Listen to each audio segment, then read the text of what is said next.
Mountaineer Nation, let's ride.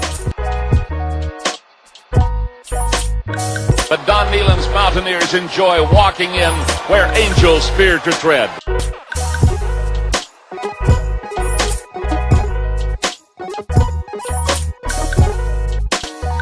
As the hills of West Virginia resound with the sounds of Golden Blue football. Here is Harris in trouble. Stiff arms the would-be tackler. Comes out over the 25 to 20. Goes around about at the 15 to 10 to 5. A touchdown, West Virginia. He did it.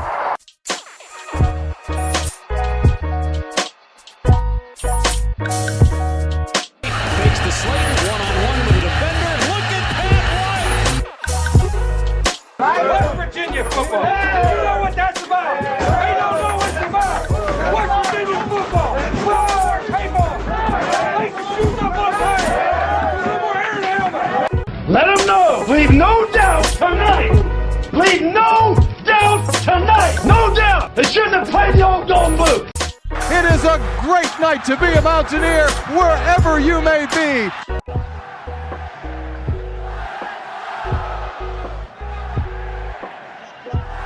And now, the show brought to you by Mountaineer fans for Mountaineer fans, the Country Roads Webcast.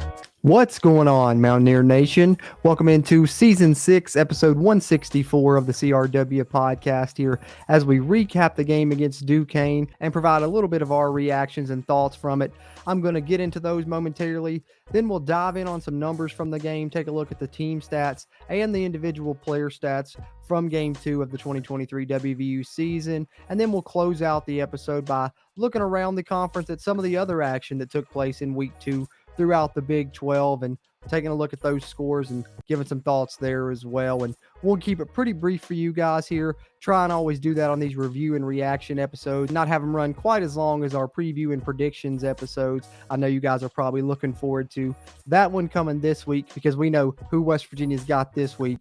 It's a huge one, and you can look forward to our preview and predictions episode coming out in the middle part of this week. That'll be episode 165 of the podcast here. But in the meantime, we appreciate you tuning in to episode 164 of the Country Roads Webcast here, whether you're tuned into it on our YouTube or the WV Sports Now channel, as you can find our show on the web at wvsportsnow.com, where you'll find all kinds of great Mountaineer sports content. We'd ask that you do us a favor if you're on the video version. Hit the like button, give us a thumbs up. Really helps this video's performance and future videos' performances as well. And be sure, if you're a West Virginia fan, hit that subscribe button. Helps us, helps you, as it helps get more of this Mountaineer sports content out to Mountaineer Nation. And if you're listening on the audio side, we appreciate that as well, as you can find the Country Roads Webcast on Apple Podcasts, Google Podcasts, Spotify, Amazon Music, iHeartRadio, you name it. And if you're tuned in there, be sure, share us around with other Mountaineer fans you may know as we continue to try and grow the Country Roads Webcast community.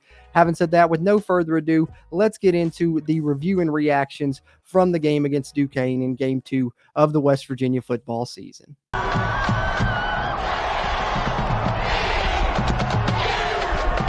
All right, Mountaineer Nation. Like I said, I'll try and keep my thoughts brief here, but just want to give you guys my reaction before we take a look at the numbers here. As you well know now, West Virginia defeated Duquesne 56-17, and to me, it was definitely a tale of two different teams for West Virginia, pre-weather delay and post-weather delay. And of course, the team that came out post-weather delay really looked a ton better. And like I said, it was a night and day difference for this ball club. Came out sluggish, kind of lackadaisical in that first half. I know a lot of people were talking about, well, I'll say first half, like I said, it's actually pre-rain delay and post-rain delay, with the rain delay coming after about a quarter and a half of play. I think it was about 8 minutes left in the second quarter when it happened. And so then it was an hour and 52-minute rain delay from there. Then play would resume, and West Virginia would look a lot better. But early on, I know a lot of the complaints came that West Virginia's offensive line even looks a little bit sluggish, and things just weren't really clicking early on. West Virginia forced a 3-and-out on that initial possession, but then you get the special teams blunder as the punt was bounced off of Jacoby Spell's leg, which in the post-game press conference, Neil Brown actually put that a little bit more on Preston Foxton. Spells thought that he wasn't demonstrative enough in pointing at the ball and letting him know that it was fall short, as it was a short punt from the Duquesne punter. But Jacoby Spells nonetheless has it bounce off his leg. Duquesne recovers, so they resume the drive there. And then once they resume the drive, that's when you see some of the secondary problems start to pop up from West Virginia that would more or less plague them, especially through that first quarter and a half. They got things cleaned up a little bit later on, but in this first Duquesne drive, West Virginia's secondary really struggled. I mentioned they had the 3 and out and forced the Duquesne punt, but even on that third down play, it was an out route and West Virginia had soft coverage and the throw was there. The quarterback just missed it. He wouldn't miss it coming up once they resumed the drive on a third down. He would hit that play and then they would go deep over the top for a 38-yard touchdown on which DJ Powell beat the cornerback Andrew Wilson-Lamp for the Mountaineers. And honestly, he was so far behind the defense that the throw was underthrown, but he had enough time to wait on the pass, still catch it and get into the end zone. So that just kind of shows you in a nutshell the kind of day the West Virginia secondary was having, especially, like I said, pre-weather delay there. And Andrew Wilson-Lamp, I think he's a kid with a bright future. We know he's got the speed. He has the athleticism. He came in as a wide receiver. They transferred him over to the defensive back room, and it's taken him a couple years to get into the playing shape where they felt like they could count on him to play some, and he worked his way into the part where he was a starting cornerback for the Mountaineers for these first couple of games. So definitely don't want to knock on him too much. I think he has a lot of potential, but as I said in the player grades video, sometimes it's just not your day, and Andrew Wilson-Lamp took a seat for West Virginia after this first drive, and Malachi Ruffin came in at the other cornerback position opposite Beanie Bishop, and I thought that the play improved a little bit in the secondary there. I know it still left a lot to be desired overall, but Malachi Ruffin broke up a deep ball later in the game, thought he did some nice things there, and he's really continued to improve throughout his West Virginia career. But the lone bright spot in the cornerback room, of course, was Beanie Bishop. I think, he did give up a couple of plays still yet, but to me, he's been the lone West Virginia corner that's shown the ability to press up and get physical with wide receivers. And also, he went up and even high-pointed a pass. He had got beat on a little bit initially. The receiver was behind him,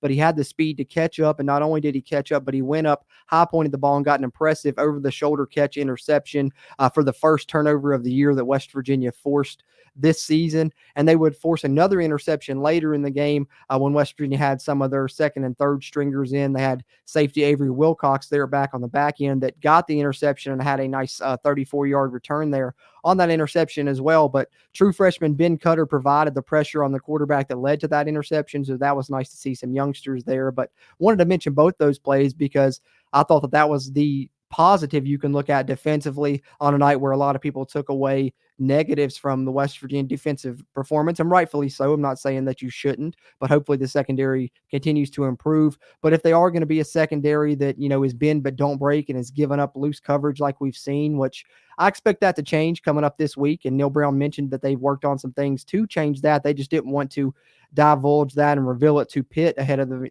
week that they're about to face them, so Pitt could game plan for those things. So they kind of kept those close to the vest, and hopefully they're going to break it out and we'll see improved secondary play. But having said that, if West Virginia's secondary does continue to struggle, the one area where they can make up for that a little bit would be to be opportunistic and force some turnovers. That's what hurt West Virginia last season, because not only were they bad in the secondary, but they were not opportunistic. They did not force hardly any turnovers. You only forced 10 turnovers total last season, 6 fumble recoveries, 4 interceptions.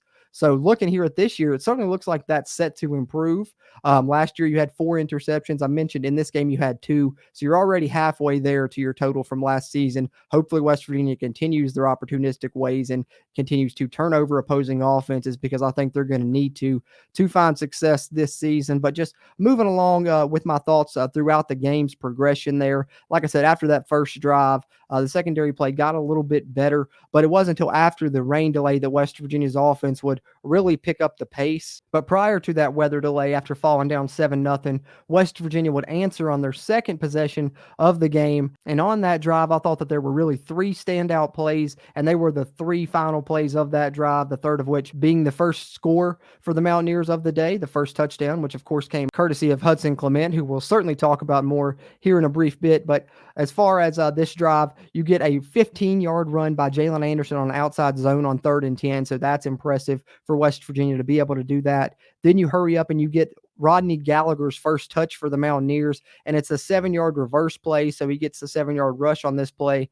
But I really was impressed by the fact that he had a couple of guys in the backfield when he initially caught the football, and there you see the twitchiness that we've heard so much about. He makes a juke move and actually breaks a guy's ankle so bad that he falls down. So to me, it was probably the most exciting 7-yard gain you'll see on a player's first collegiate touch, and just goes to show why people are so excited about Rodney Gallagher and why he's going to have a bright future here in Morgantown. And then following that pickup, West Virginia goes to an RPO. Green reads it, pulls the ball out of the running back's chest, throws a quick slant to Hudson Clement, who's cutting inside for the 14-yard touchdown pass. That was Hudson Clement's first career reception. It goes for a touchdown, ties the game at 7-7, and West Virginia wouldn't look back from there, never trailed again in this football game. As on the ensuing Duquesne possession, you would get that Beanie Bishop interception I talked about, and then you get West Virginia able to convert that turnover into some points, as you get Hudson Clement showing up yet again for a 39-yard gain, and then you get a couple impressive Cole Taylor plays,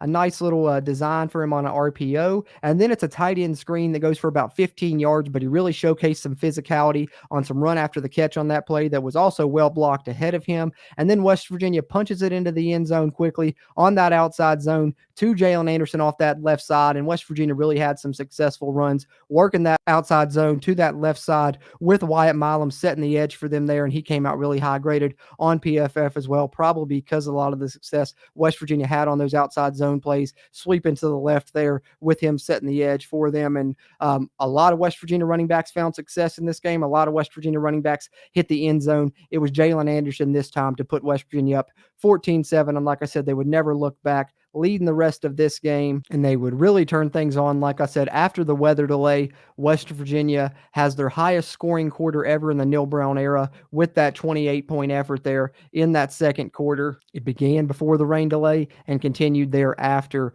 as West Virginia, following that delay, comes out with a 70-yard bomb from Garrett Green to Hudson Clement for Hudson Clement's second touchdown of the game, and that would be his third reception. He would already be over 100 yards receiving in the game. And then West Virginia would get into a nice little groove there defensively for a bit, forcing multiple Duquesne 3-and-outs in a row, in which we saw some great TFLs from multiple Mountaineers. Aubrey Burks was in the backfield for a couple TFLs in this game. He even got a sack. Mike Lockhart was wreaking havoc. Sean Martin was getting in the backfield as well, as he tends to do. So I thought the West Virginia front seven, as it really did against Penn State, performed well. The defensive line and linebackers have not been the issue for the Mountaineers, but the defense, like I said, they played better at times in this game, especially during this sequence when they had those multiple 3-and-outs. And then following those multiple 3-and-outs, we would get the final possession for the West Virginia offense just before halftime. This would be the last time a lot of the starters would be in, including Garrett Green and a lot of the offensive line. But on this possession, there were a couple things that I liked, one of which on 4th and 2, you see the preferred walk-on Luke Hamilton come onto the field, and I love when I see that number 35 come onto the field and line up in the fullback position. He lead blocks for CJ to convert a 4th down and 2 that kept the West Virginia drive alive. And then Preston Fox would go on to show up, redeem himself for a couple drop touchdowns, one against Penn State and one earlier in this game, as he has back-to-back receptions to end that drive, the second of which culminating the drive with a 22-yard touchdown pass. That would be Garrett Green's 4th touchdown pass of the day, the first West Virginia Mountaineer quarterback to throw for 4 touchdowns since Will Greer back in 2018, and he's actually been the highest graded West Virginia player on offense for both of these first 2 games, according to PFF, both against Penn State and now against Duquesne. And against Duquesne, his grade actually ended up in the 90s. So Garrett Green, for all the naysayers following week 1, really put on a good performance. And I know it's Duquesne, I realize that, but I was still impressed with what I saw from him and glad to see him bounce back. He missed some intermediate to short throws still, but I thought all in all, he really improved his passing percentage. He ended up 10 of 18. Like I said, we'll look at the numbers momentarily, but I thought he really could have had 3 or 4 more completions, as he had a couple of drops, and that's one of the negatives for West Virginia that continues to pop up its head is receiver play. I thought you found a secondary receiver maybe in this game in Hudson Clement, as Devin Carter and Traylon Ray were out for this game, and he found out he would start just minutes ahead. But some of the guys that you were hoping to help you this season, some of those JUCO guys returning, had a couple of drops that were costly in this game. They're going to really need to step up moving forward, and maybe some of the receivers coming back from injury can make plays moving forward for West Virginia as well. But I liked what I saw overall from Preston Fox and Hudson Clement in this game, and I think they're guys that are going to continue to contribute, as they are both now former preferred walk-ons, as Hudson Clement was awarded a scholarship immediately following the game in the locker room after this one. So that would be the final drive for the West Virginia offense there, as the Garrett Green to Preston Fox touchdown pass put the Mountaineers up 35-10. Just before the break, they would continue to tack on more scores there in the second half with Nico running the offense. And as far as Nico is concerned, I'll give a brief review on his performance here as well. I liked what I saw overall. I thought initially you could tell that, what Neil Brown has stated about him is sometimes he's just thinking a little bit too much. They know the talent is there and this high ceiling is real with him. And you see that in flashes, but I think also, especially early on when he first got in, you could see him in his head a little bit. But as the game progressed and he continued to play more in that second half, I thought that he settled in and looked better. He really made some impressive plays in the run game. I think he surprised some people that didn't know that he had that running ability. You see, he's not quite as fast as Garrett Green, but he can really do some things in the run game as well, including adding a rushing touchdown in this game off of a zone read play. Happy to see that back in the offense and some of the wrinkles that were thrown in, but calling the plays for him in the second half, I wanted to bring this up, and then I promise we'll get into some of the numbers. You guys know I can get a little long-winded, but we'll look at some of the numbers and then look at some of the other action in the Big 12, and won't keep you guys too much longer here on episode 164, but appreciate you guys being here. But in that second half, you saw offensive coordinator Chad Scott call the plays for the Mountaineers, and I thought that was interesting. Seems like Neil Brown continues to try and let him develop his skills in that area, and I think that that's a great sign that maybe in the future, if Neil Brown stays around at West Virginia, we'll see how the rest of this season pans out and what happens there with this coaching staff. But if so, I think Chad Scott, I've professed it here, as many others have throughout the offseason as well, following his promotion, and even before that, that he was one of our favorite assistant coaches on the staff, and I love what he's done with the running back room. Can't argue with the results there in recent seasons and how deep that group is right now. So love Chad Scott and hope he continues to get more chances to call the plays. Thought we saw some exciting things from his play calling there in the second half, maybe a little bit more innovation. Maybe he's going to add a few more wrinkles, and maybe they'll continue to mix it up there. In the past, they've done that behind the scenes and they won't let you know about it, that someone else is involved in the game planning and play calling. Remember when Kirk Soraka got involved, a couple years ago. And then of course they were very coy, between Jared Parker and Neil Brown, who was calling the plays then as well. So you never know how much Chad Scott's going to be involved, but I hope it continues to be an increased role for him. Liked what I saw overall in the second half from the Mountaineers on offense, and I love the type of game when you get ahead like this and get to see some of those youngsters get involved, both defensively and offensively. You saw, James Hurd in the game on defense. He's a guy that I think has high potential at that bandit position. You saw a lot of the young secondary players get in. Mentioned Avery Wilcox's interception, and that was great to see, because if you remember, Dante Wright calling out that he would drop a couple throughout camp, gets this opportunity in the game and doesn't drop it, makes a play and makes a big return. So love to see that from a walk-on player that may be counted on throughout the season for West Virginia, depending on how things go at that safety position. Hopefully Marcus Floyd's able to find his way back from injury and contribute for this team moving forward there, as West Virginia's still only been able to play 3 safeties mainly across those 2 positions, save for this game when Wilcox and some others got involved in the action late. But then offensively, like I said, you get Nico in, but you also get a look at some youngsters there. You get DJ Oliver in the backfield, the running back we've talked about, 5'10", 240, but with good speed. Love his running style. It looked really tough out there. He got into the end zone. So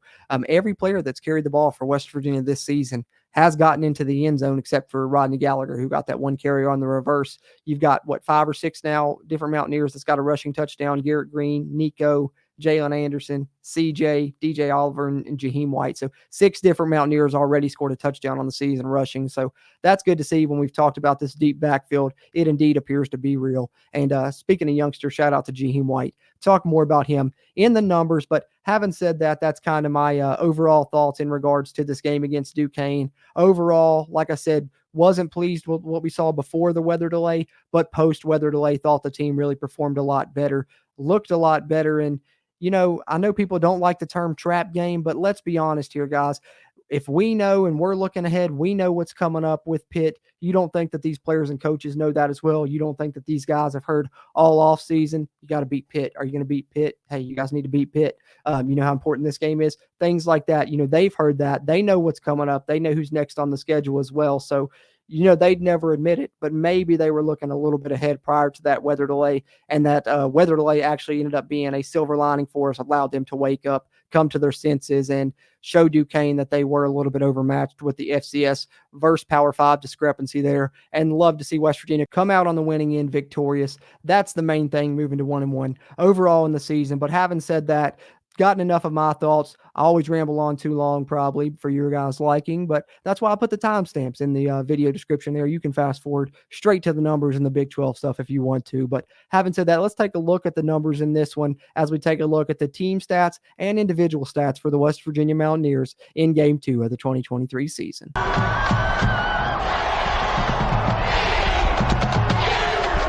All right, starting it off with the team statistics. As you can see in the scoring breakdown at the top here, 28-point second quarter. Like I said, highest scoring quarter West Virginia's had in the Neil Brown era. That was impressive. Hopefully the offense continues to look a lot like that second quarter version of themselves as we continue throughout this season. West Virginia picked up 30 first downs. That's impressive versus 10 for Duquesne.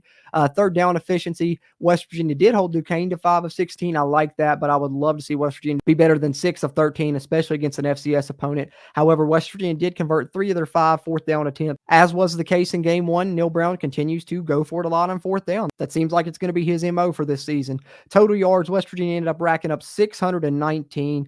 That's impressive versus holding Duquesne to 234. The only problem there was 231 of those yards came through the air for the Dukes. West Virginia's secondary remains the question mark of this defense and probably of this team overall. However, West Virginia's run defense, as it was against Penn State, proved to be stout, only allowing 3 rushing yards. You like that aspect, especially when you've got a run-first team coming up in the schedule in Pitt. However, they may not be run-first going up against the Mountaineers. As we know, game plans are a thing, and I'm sure they know as well as we do. The secondary is a weakness. You saw Duquesne do that similarly as well. As you see, a very balanced attack from the Mountaineers in this one, 315 yards passing, and then 304 yards rushing on 49 carries, averaging over 6 yards per rush. West Virginia, again, I'm impressed with how they've cleaned up the penalties. This year's team does seem to be more disciplined than years past, albeit with a small sample size here over 2 games, but only 4 penalties for the Mountaineers. 2 turnovers, you like to see that cleaned up for West Virginia. You want to see them get back down to 0 like they were in that game against Penn State. But overall, West Virginia did force 2, and I mentioned that earlier. That's a plus, especially with both those being interceptions. So hopefully they continue to force turnovers throughout this season. And then West Virginia wins the possession battle barely, 31 minutes to 30. Let's take a look at the individual stats for the Mountaineers now in this one. All right, as you can see, I mentioned Garrett Green's numbers a little bit already, 10 of 18, 240 and 4 touchdowns, but like I said, should have been probably 13 of 18, if not 14 of 18. And then Nico, 50% completion rating, 7 of 14, 75 yards. Like I said, some of those incompletions, though, came early before he kind of settled in, I think. So not the best with the 50% completion rating, but I think that he'll continue to improve with more experience throughout his career. And, the light bulb's going to come on for him sooner rather than later. But I think for a lot of people that were questioning if we had a quarterback battle, I think that this game showed you that Garrett Green is the guy right now. He's a bit ahead, and I think he showcased a bit more of what he can be moving forward throughout the season in this game as he showcases passing efforts a little bit more in this one. Rushing wise, you see the guy, Jaheim White, 12 carries, 110 yards, 1 touchdown, makes his Mountaineer debut after being a little bit banged up, didn't get to play against Penn State. We see him come in the second half of this game. He played a little bit in the second quarter, but in the second half is when he really made his performance happen. But I think what's most impressive with his performance is that it came not with the first team offensive line, but with the second teamers and even the third teamers at times as well. And he still manages to cross the 100-yard mark, lead West Virginia in rushing, just like he did the last time we got to see him as Mountaineer fans in the spring game. So I believe the Jaheim White hype is indeed real. Let's see what he can do moving forward. Hopefully he has another good performance against another Pennsylvania team, as he is a Pennsylvania native, and we know who that next opponent is. C.J. Donaldson, brief action. West Virginia did allow him to get 13 carries, came out with 56 yards. Scared me a little bit, got banged up on the shoulder a little bit at one point in this game, but came back, so he's all right. We know that moving forward now. And then his cohort, Jalen Anderson, 4 carries, 38 yards. Liked what we saw from him. Didn't give him a ton of action in this one, but like I said, don't really need to. I thought giving Jalen Anderson and CJ a little bit of a break and seeing what these young guys could do was a great decision. But Jalen Anderson still comes away with the rushing touchdown. And then DJ Oliver, talked about him a little bit briefly there a minute ago. 10 carries, 38 yards, and a touchdown. Very strong runner. And then the 2 quarterbacks, Nico did get the rushing touchdown, like I said, 4 carries, 22 yards. And then Garrett, 5 carries, 33 yards. And I mentioned Rodney Gallagher's 7-yard rush. And then receiving, here's where we get to see Hudson Clement, 5 catches, 177 yards, 3 touchdowns. Only other West Virginia Mountaineer receivers to ever have 175 yards and 3 touchdowns in a game are Tavon Austin and Stedman Bailey.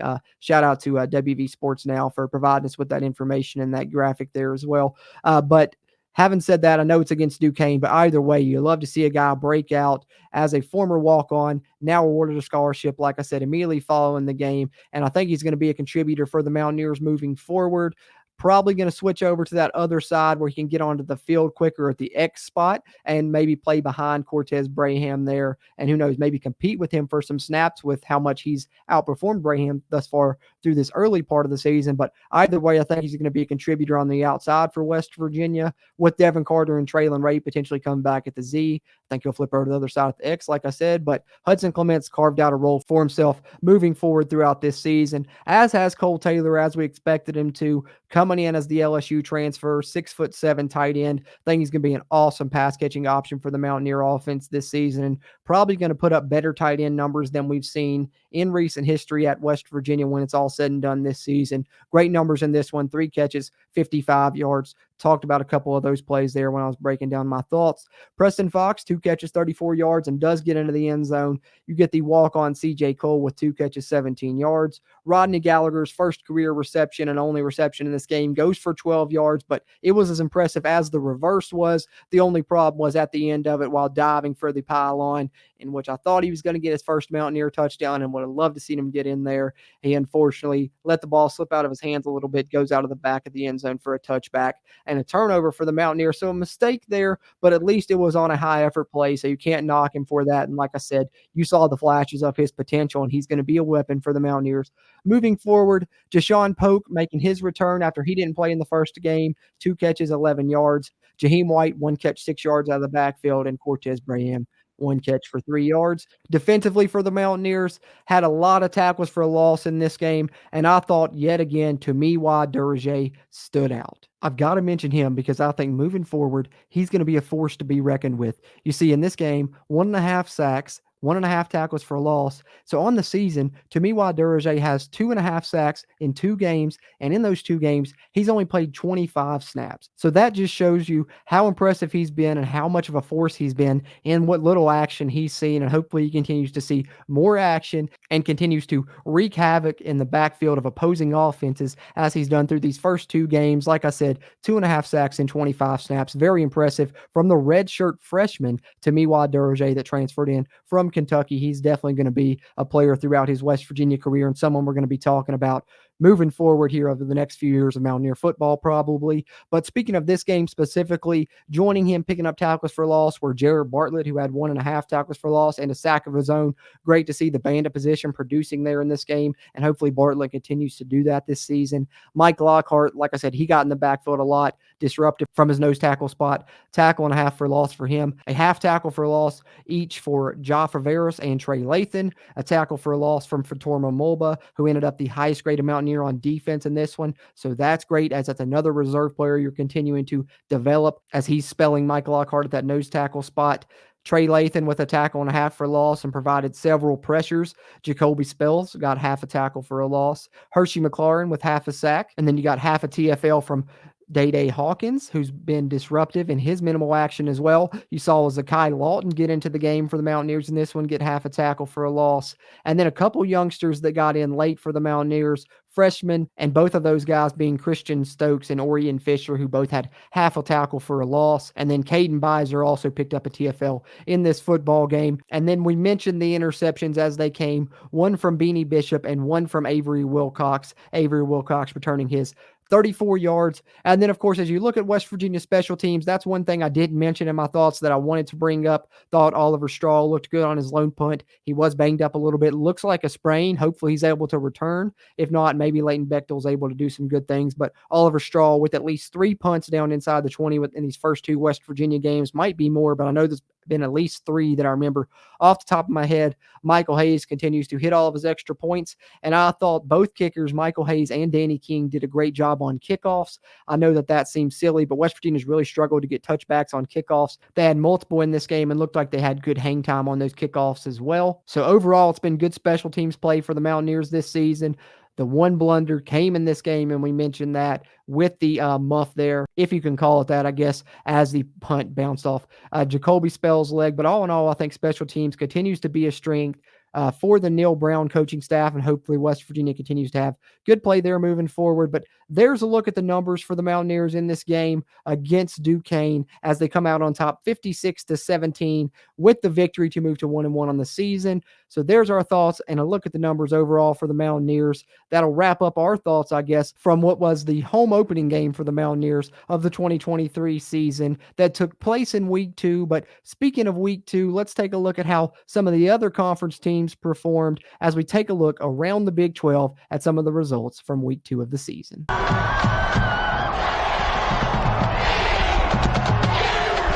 All right, taking a look at some of the action around the Big 12. If you're watching on the video version, you can see the numbers up on screen from each of these games. Of course, we had one Friday night game, the rest coming with a full Saturday slate of Big 12 action. But having said that, I'll read out the numbers for you guys. Listening on the audio side, Friday night, we had Kansas come out victorious in another Power 5 matchup as they took out a Big 10 opponent in Illinois, 34-23 in Jalen Daniels' return, and he looked just as impressive as ever for the Wildcats, and I think that offense is going to be strong for them yet again this season. If their defense can hold up, they can certainly get some Big 12 victories. And speaking of Big 12 victories, Baylor did not get one against a future Big 12 team as Baylor continues to search for victories on the season here in 2023. This is their 6th straight loss dating back to 2022. So looking for answers is Dave Aranda and company as they lose to Utah 20-13 at home there in Waco. Unfortunately, to fall to 0-2 on the season currently, but Kansas State continued their winning ways. The reigning Big 12 conference champions have looked impressive this season, and yet again against the Troy team that has been strong last season and is believed to be pretty competitive again this season.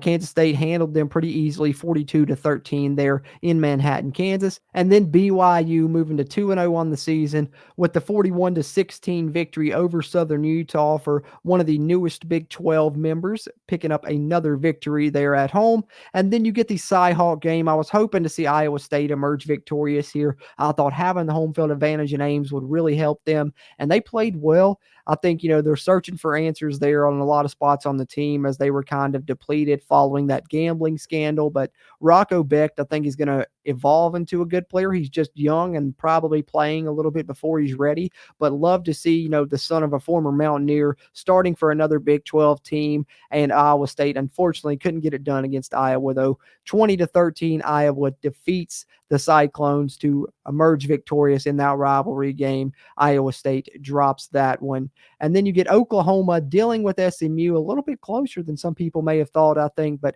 Oklahoma nonetheless comes about on top 28-11 over SMU there in Norman. We know about the Mountaineers game. We've covered that now. And then, of course, how about Pittsburgh? They're going to be coming off a loss heading into this matchup with West Virginia as Cincinnati goes on to the road there in Heinz Field/Acrisure Stadium and defeats Pitt ultimately 27-21. Believe they jumped off to a pretty good lead there. Pitt clawed their way back into it, but wasn't able to come back and secure the victory. Pittsburgh coming off a loss, West Virginia coming off a win. Going to be a probably motivated Pitt team, but West Virginia has plenty of reasons to be motivated themselves. And if you can't get up for this game, there's something wrong with you. So I think we're still going to be looking at a good matchup, despite the fact that Pitt showed some deficiencies. We know the Mountaineers have their own deficiencies as well. So looks like a good matchup in this backyard brawl upcoming, and I cannot wait. Excited to get things going. Like I said, we'll have our thoughts on that coming later in the week, but Pitt loses to Cincinnati here. So the new Big 12 team, Cincinnati, getting the big road win against another Power 5 opponent.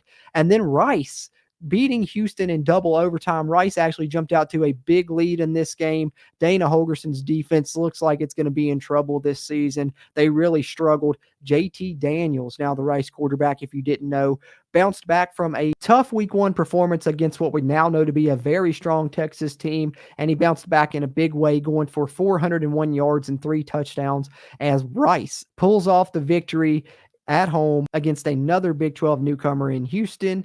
And Dana Holgerson's seat is probably getting a little warm there for the Cougars. And then you get Texas Tech putting on a much better performance than they did in week 1 when they lost to Wyoming, giving Oregon all they wanted there in Lubbock. But ultimately, a high-ranked Oregon club's able to come out on top with the 38-30 victory there in Lubbock over Texas Tech. And then you get UCF going down to the blue turf there in Boise. Tough place to play. UCF, I think, looks like one of the best, if not the best, of the 4 newcomers coming into the conference.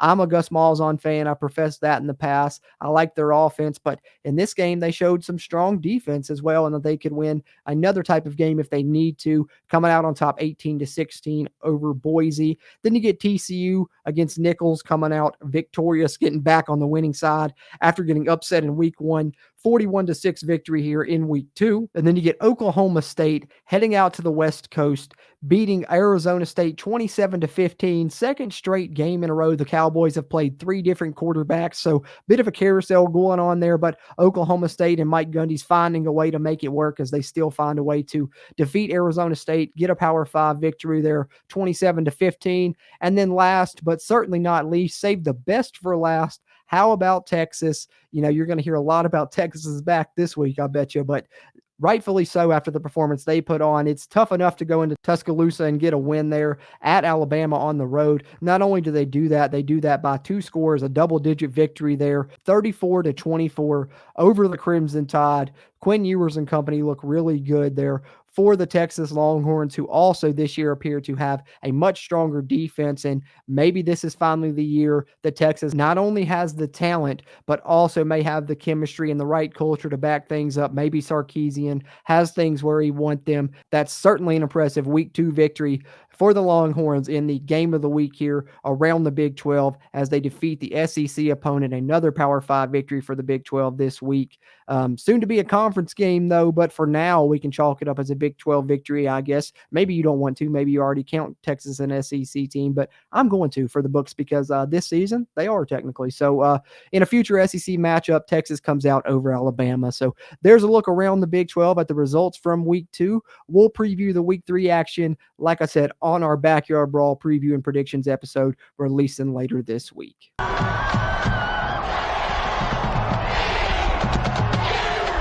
So there you have it, Mountaineer Nation. My thoughts on West Virginia's 56-17 victory over Duquesne here on Season 6, Episode 164 of the CRW podcast. Plus shared some numbers and talked a little bit about the stats with you guys and took a look around the Big 12. But if there's anything that you thought I missed or something that you found interesting from this game against Duquesne or any of the Big 12 Week 2 action you'd like to talk about, be sure to comment down below on the video version. Try and respond to you guys there in the comments on the Country Roads Webcast channel. But if you're listening on the audio side, we appreciate a good comment in the rate and review section, and a great rating would be awesome if you're listening on Apple Podcasts as well. Those really help us out as we continue to try and grow the Country Roads Webcast community throughout Mountaineer Nation. Having said that, really appreciate you tuning in, whether you were a viewer or a listener of this episode, and whether you tuned in on the Country Roads Webcast channel or on the line there at WVSportsNow.com as we put a bow on Duquesne and look forward to the biggest game of the Neil Brown era,